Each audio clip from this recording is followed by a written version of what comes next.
What's up, FHN? It's time for the April edition of FHNtoday TV. This time around, we take a look at Strange Donuts, a feature on the roller hockey team, and we ask you what your favorite spring break memories are. We also have a video on PJ Jenkins and his tattoo art, Brandon Diveley and his affinity for Pokemon, and Courtney Vishy, who volunteers at a hospital. First up, we're headed down to Maplewood to see what's being concocted at Strange Donuts. On Sutton Boulevard in Maplewood, you can find a unique donut shop called Strange Donuts. We have a couple hundred different flavors, and some of them are classics, but the Strange Donuts, we have everything. Like last week we had a filet mignon custard donut. I don't know anywhere else you can get that. This evening we'll have a pairing with Bogart's barbecue. It's a rib meat donut with the bone in it, and Pineapple Express barbecue sauce. So we have a lot. We have about 100 different crazy donuts like that, and we're always making more. Strange Donuts lives up to its name with new, unusual donuts every weekend. We just made a new one yesterday, though, that I think is probably my favorite, and it's we don't have a name for it yet, but it's sweet potato, vanilla, and pecans, candied pecans. It's awesome. Strange Donuts is open from 6 a.m. to 2 p.m. Monday through Sunday, and then reopens again Thursday through Saturday from 9 p.m. to 12 a.m. We started out thinking that we didn't want to be here all the time, and so I think the times that we're open are the times that people really want to eat donuts. I really don't understand some other donut shops' hours. That why I don't want to go 5 in the afternoon and get donuts. I want them in the morning. I want them at night. So that's what we do, and we can take some breaks in between. Be yourself. That's really what we promote. With Stay Strange, strange really just means be yourself within reason. You can't freak out on people, but I try to be me wherever I go. So I'm me here, and it's a pretty relaxed environment. Hey Clayton, do you have a tattoo? No. How about you? Well, I don't, but I'm thinking about getting one that says Swag Master right across my back. You should. Yeah? Not do that. But if you do, you should hit up PJ. He's our next video. Let's check it out. Yeah, I do tattoos, I run track, and I'm an artist. Well, first I like my artwork, and other people like my artwork, and the fact that, somebody would get a piece of my art tatted on them, knowing that it's gonna be there forever, for, them to look at, and, other people to look at and enjoy was dope to me. So just have my art seen by everybody was tight to me, for real.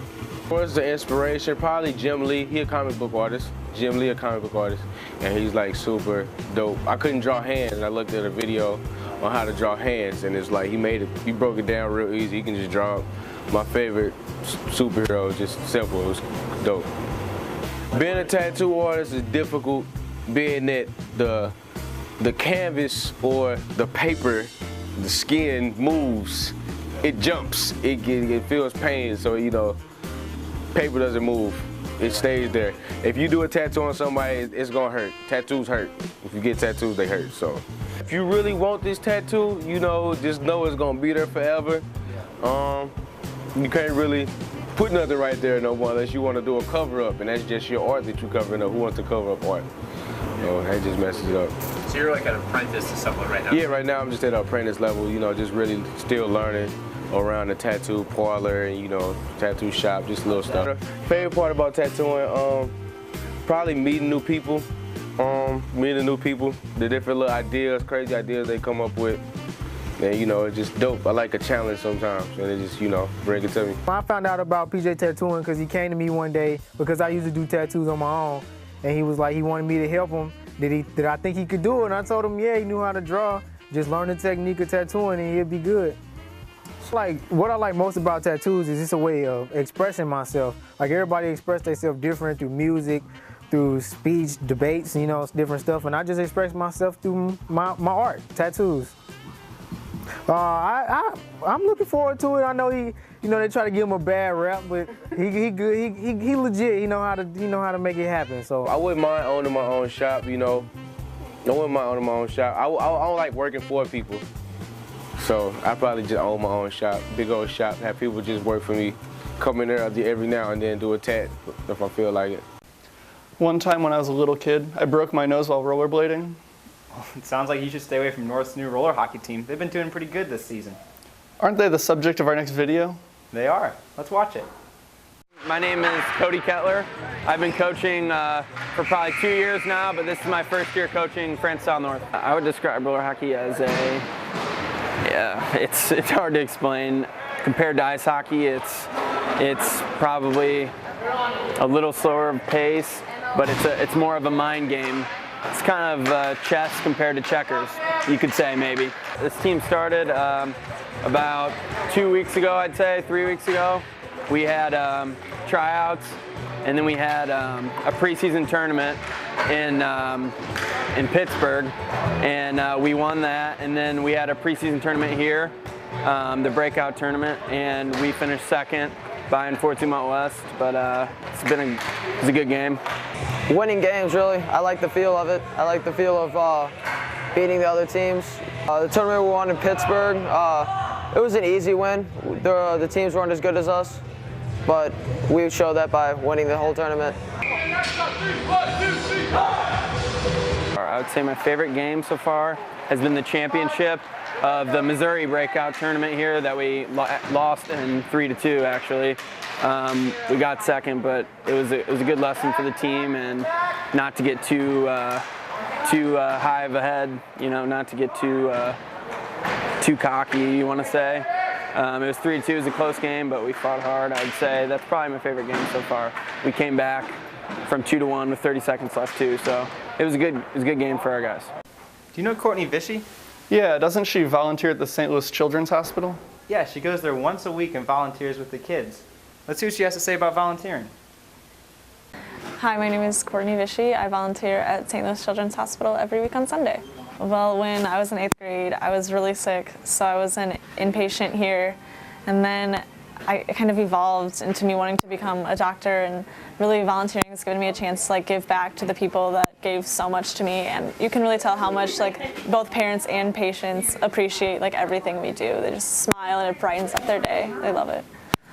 So as a volunteer on Sundays, we usually come in, and I think there's 5 or 6 of us now, so it gets pretty busy.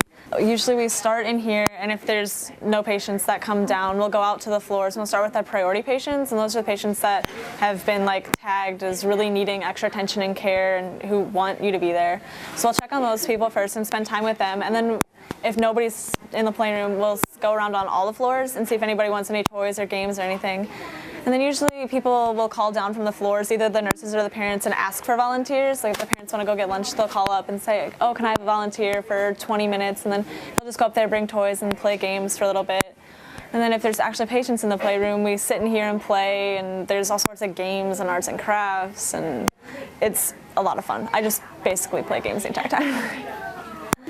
So in the future, I'll be going to Washington University next year, so I'll literally be 5 minutes. So it's just a quick Metrolink ride over.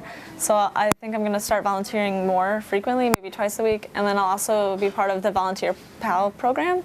And you get paired with a one-on-one relationship with an actual patient. You go 2 or 3 times a week, and you spend an hour or two just dedicated to them. And they match you based on interests, so I'd be matched with someone that would get along with me, and then we just hang out. Have fun. My favorite part about volunteering would probably be seeing the kids smile. You spend all this time and, oh, what games should I get them? What would they like to do? And then you finally go and see them, and they're just oh, yay, you volunteer. And you just really get to spend that time, and it's just so great to know that you're the one that made the difference. I just leave with my heart filled with joy every time. Even though many of us have given up on our dream of becoming Pokemon Masters long ago, senior Brandon Diveley continues to play Pokemon in tournaments today. We got an interview of him and Chris Groen on why they still love it so much.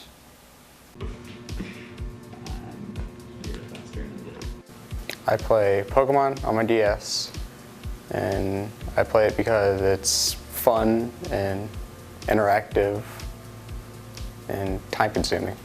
I like playing Pokemon, and it's a lot more fun than playing it by yourself when you have friends to play it with. On an average night, me and Brandon will sit there and maybe play for about an hour and a half. I've been in tournaments, and they're really fun to be in. It's just, you meet a whole bunch of people that just like do the same thing you do, so it's kind of automatic icebreaker. I got my inspiration from my friend Brandon. I picked him up from a tournament one time and he was telling me about it, and then I just kind of got hooked on it. Well, the tournaments are all over the country, and like they have section or regionals, which is like Midwest or wherever you're at in the world, and then there's nationals and internationals. And I've gotten into the Final Four for a tournament, but never further than that.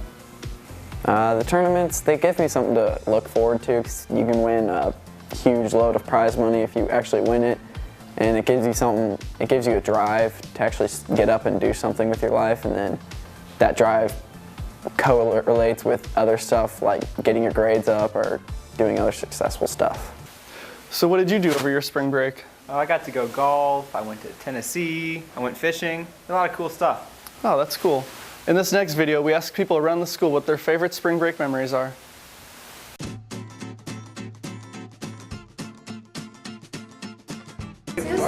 My favorite spring break memory was working with my mom at Freedom Insurance and filing, because she paid me and I got free stuff. I went to Lake Kentucky with my family. We did a lot of like kayaking, went fishing, and just did like zip lining and a whole bunch of fun stuff like that. My favorite spring break memory was going to the City Museum with friends. It was my favorite because I had a lot of fun and we did a lot of silly things, and it's just a good time. My favorite spring break memory was going to soccer park to watch the pro women's soccer game between FC Kansas City and the Chicago Red Stars, which ended in a 1-1 tie. I went to England in 6th grade and I went to see Big Ben and the Tower Bridge. My favorite spring break memory was going to Branson and riding rides at Silver Dollar City. My favorite spring break memory is working on the mission trip with my church. We went to Nashville and helped the homeless there. So I definitely like seeing the happiness that the homeless people had when we actually worked for them, and they were very surprised. So this spring break I went to California and we went to Disneyland, and then we drove down to Arizona to meet my family, which was really fun, and then we went to the Grand Canyon, which was amazing. Thanks for watching this episode. Check back in May for another one. I'm Clayton. And I'm Sam. Remember to stay strange, FHN. This time around, we're taking a look inside strange donuts. I'm so bad at this. What's funny? Should we send her back to the classroom? I'm trying to work here. If you're going to disrupt me, you can go back to the classroom. One time when I was a little kid, I broke my nose while rollerblading. Did you really? Yeah, it sucked.